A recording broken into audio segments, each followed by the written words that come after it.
Excellent. We are continuing our recordings.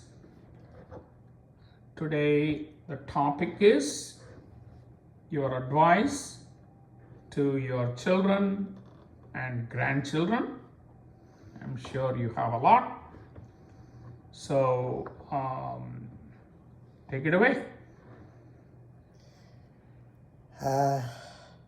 Srinivasan, first two topics were easy to cover, and you kindled me to come out with various things which were in my mind. So actually the credit goes to you first. But this particular topic is a most difficult topic that you are posing. The reason is very simple. Easiest thing in the world is go on giving advice. Throw advices. That is the easiest thing in the world. That is what you have seen, especially the most of the elders in India do it. Whether they followed it or not in the early days, nobody knows. That is number one.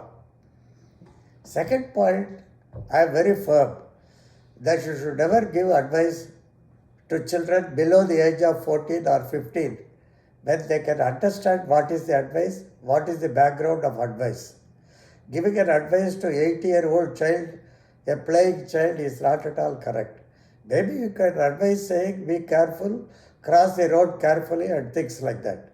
But bold and philosophical advice is not advisable for children below 14-15 years is my view. I do not know whether you will agree with me or not, but this is what I felt basically. So if you agree, let me put it that my advice is to be for grown up or growing up children, whatever way you call it. That is number one. Do you agree, sir? Well, first and foremost, it's a great thing. The topic is a really great topic. I'm glad you agreed to think about this very, very seriously. You can give advice at different levels, and particularly for children, there is advice that may be applicable right today, or that is applicable later on in their lives. Today, you may say, don't eat sweets.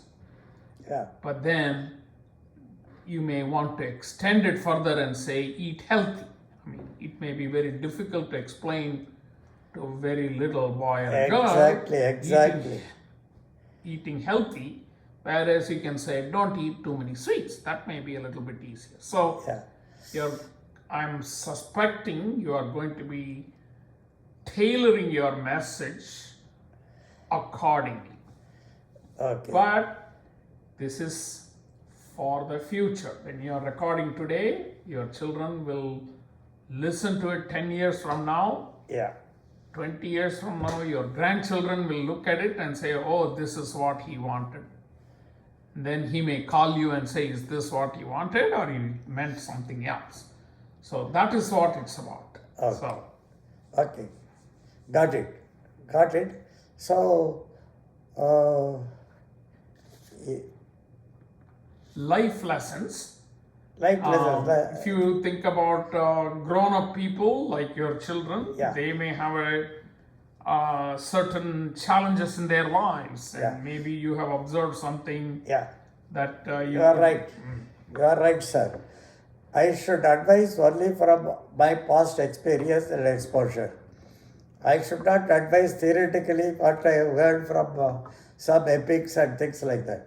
So my advice is going to be from what I personally have seen or focused, faced or exposed to. So number one advice I will very strongly put it to children is never say die at any cost. It could be a sports event, it could be a examination event, or whatever may be the event. Or you may be drawing a picture and you are not getting it properly, and then you should not give it up. You should somehow or other work on that and try to get it, or give a gap of some time and come back and sit on that again. So maybe that is one thing that you could try. Whenever you are unable to proceed further, you take a small break and come back and sit on it so that your mind will be very clear and restart again. So my first advice will be never say die again and always concentrate and don't give up. Whatever may be it could be an examination, it could be a mathematics problem, or it could be anything. It could be a game where you are running for 100 meter, you want to achieve something. And first time you didn't achieve, maybe you will try and try and try again. So this is probably the first advice I would like to put it on the table. What do you say, sir? Excellent advice. I think your grandchildren probably knew that you were going to say that because in their own lives they have experienced this a lot, I'm pretty sure. I know in the case of Ranjana and Rajiv, I know that they are of that spirit. Yeah. I am pretty sure your other grandchildren, Exactly. Suraj and Roshni, I'm pretty sure they also have faced enormous number of such things in their very short life. So I'm sure they will like to hear more about your advice, but please carry on. In one more point there is, wherever you are down, it is going to be up only hereafter. That is how you should think. So that is what I have undergone. That is why I am putting it across. So it is not just from imaginary thing. It is a practical way of looking at it from my past experience. Okay, sir? Absolutely. Fantastic. So, second advice is, I don't know how to put it, humility. And humility is a virtue. And then sometimes, you have to practice it also once in a while. Everybody has got ego. Maybe ego may overcome the humility sometimes. At that time, you have to think, hey, I have to be careful here. I have to forget my ego and come back to humility. Because I have sometimes acted with ego and I have been advised very correctly by some very eminent people to have more humility. And then I have succeeded in that, whatever advice they gave me. That is why I am passing on the advice that I got in my life to you youngsters. That is how I look at it. And humility is a virtue which you have to practice also sometimes. Because always, humility means sometimes whenever you are under pressure, you are in a difficult situation, and when you are exposed to some difficult things, at that time you have to be more humble and face that situation. Suppose somebody is trying to create a problem for you, you can have a humility in front of you and just ignore that kind of situations. That will be better than, fighting or, arguing across. I have seen that. Sometimes I have argued in my life for nothing. I don't think I have won on that. So this is the second advice I would like to bring it on the table, if you agree, sir. On the face of it, it sounds okay, but why not? If you have achieved something, why can't you flaunt it? If I got the first rank in my class, why can't you announce it very happily that, hey, I got the first rank in my class? Why be humble? What is the reason you are advising they should be humble? Very simple. Suppose at a particular age, you might have achieved something, as you have also achieved many things, and I agree with you. You can bold enough to say, hey, I have done this and all that. But what I am trying to tell is growing up children. So when you grow up, you will be facing lot of things like that, where a 10-year-old boy cannot say, I have achieved everything. That is what is in my mind. Maybe what you say is true when you are 40, 50 and things like that. But when you are 20, 30, at that time only the blood is hot. So you get annoyed, you get angry. That is why I said, you please curb those kind of tendencies. That was in my mind. So, in a humorous note, this is for your grandchildren, but not your children.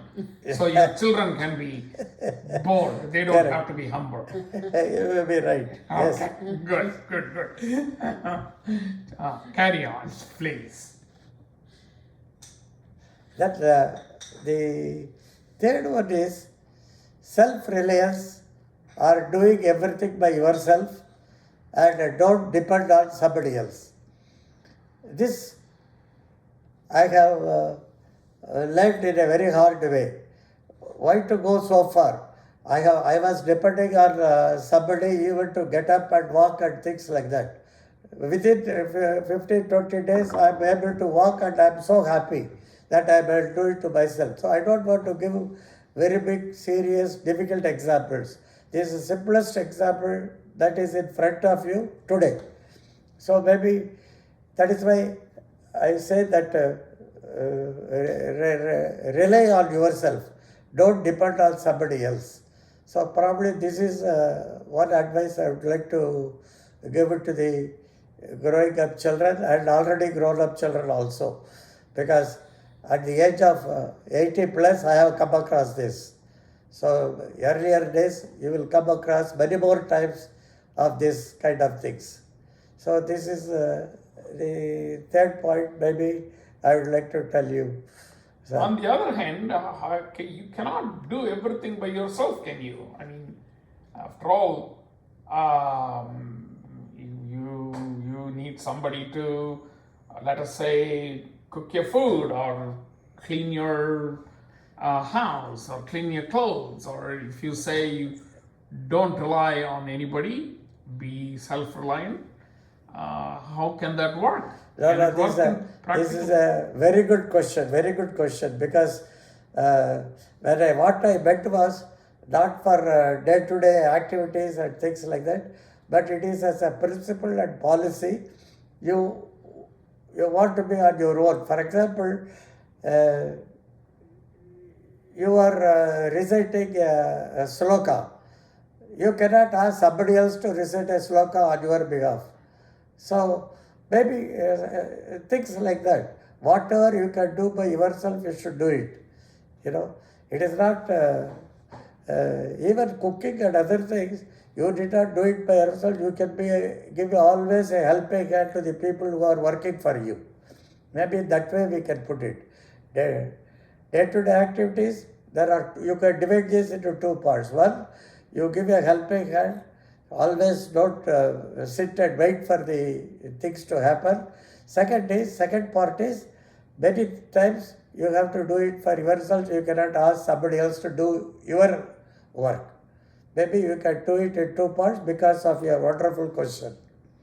Excellent. Very good. Thank you. Thank you for that explanation. Going forward. So the last point which I thought, which comes to my mind, is always try to accommodate others and give it to somebody. Suppose you have $10, try to give $1 to downtrodden or somebody who is in need of it. Maybe this practice from the early days, if you can start, it will be very good. Or another way of doing this is, you gather some funds always in a small hoodie or something, keep it, and then you give it to a good cause, whatever cause you think is the best. It could be a cancer institute, or it could be a poor feeding program, whatever may be. You can do in so many ways. So not that every day you have to give something. You can save somebody only to be given to others. You can save some class, it need not be only money only, to give it to others, instead of just throwing it in the waste paper. So this is probably the last advice I would like to give it. And anything else you want to suggest, sir, which I would have missed as an advice? Oh, this is a really interesting conversation. You have covered such a large amount of territory, very, very broad. You have not gotten to too specific, but still broad advice is just very, very useful. Sir, as for I told you everybody. first, it is very difficult to throw advices. So that is why you have to take it from your life, live, and then give it to others. So that if somebody questions you, you can answer them with the facts and figures. Absolutely, absolutely.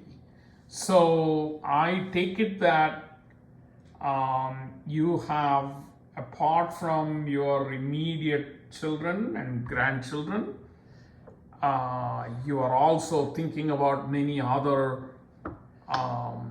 young people in your life. Yeah. Would you like to comment on that? No, see, if you see, our discussions had been, even though we are pointing it to the grandchildren and great grandchildren, you will already note, as you pointed out in the introductory speech, grandchildren probably I can take some advice from them. It is how they have been brought up. Therefore, maybe this is applicable to great grandchildren if they don't follow. Suppose if they are also brought up in a nice way as the parents have been come up, then my advice is for anybody else. It will become a common advice, not particular for my grandchildren and great grandchildren, because I already know my grandchildren do not need this kind of advices because already they are following these kind of things. I know quite a bit on that.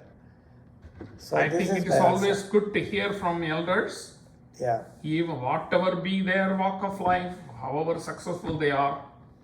It's always good for them to hear from grown-ups like you, learned people like you. So I'm sure when they listen, they will really, really appreciate it. And thank you very much. So I have to thank you for again making me to talk something from my experience. Thank you very much. Before we conclude, let us talk about this writing exercise that you are Yeah, doing. yeah. So, are you able to talk a little bit about Yes. what you're writing? Yes. What I thought was I will divide my writing memoir into three parts. First of all, I was shy of writing because I thought I have nothing to offer to anybody. It is not a big deal. I am not such a known figure in the world and things like that. But yourself and Geeta prompted me, whatever I have experienced, ups and downs, I should put it in writing. Then I thought about it. Then I divided it into three portions. First portion was about my childhood, my education, what ups and downs I have seen, where I was happy, where I was sometimes, not happy and things like that. I put it down so that slightly with a moral touch, so that it is useful. It is not monotonous and boring. That is number one. Second part, I put it for the college days and initial, engineering positions and my career, startup career. Third part, I have given more for my life because I started having a better life because of the hard work and what all. And then I thought I will use the managerial or ownership positions to focus. So the three parts I have written, and I am writing the third part now. First two parts are almost ready. Third part I am writing. The third part I have to write quite a bit about my current visit to US. So I am starting my current visit to US. What I am thinking is, before telling that how my trip was and how my health improved and all those things, I thought I will write about what I have seen yesterday in your laboratory, sir, because that is mind-boggling, and because I think that is something to do with life-saving effort. So I am going to write that as my first page. So this is what I have been doing. Excellent. But I'm assuming Yeah. that there's going to be a chapter about your advice to your children and grandchildren somewhere in that book. Yes, when I conclude, maybe I will put it there so that they will know that it is based on the previous pages. Excellent, excellent. Thank you so much. Thank you for taking the time to sit down and writing all of these down and also making these recordings. These are going to be very, very useful. It is my pleasure and thank you very much too. Wonderful. Thank you. Thank you. Bye. Bye.